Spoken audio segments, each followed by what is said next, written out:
శంషాబాద్ విమానాశ్రయంలో ఖతార్ ఎయిర్వేస్కు చెందిన విమానం అత్యవసరంగా దిగింది. ఖతార్లోని దోహా నుంచి నాగ్పూర్ వెళ్తున్న విమానం శనివారం ఉదయం శంషాబాద్లో ఎమర్జెన్సీ ల్యాండింగ్ అయింది.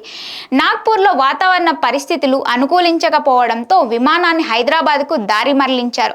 దీంతో విమానాన్ని శంషాబాద్లో దించినట్లు అధికారులు తెలిపారు. విమానంలో 300 మంది ప్రయాణికులు ఉన్నారని, అంతా క్షేమంగానే ఉన్నారని చెప్పారు. వారికి ఇబ్బంది కలగకుండా ఏర్పాట్లు చేసినట్లు వెల్లడించారు.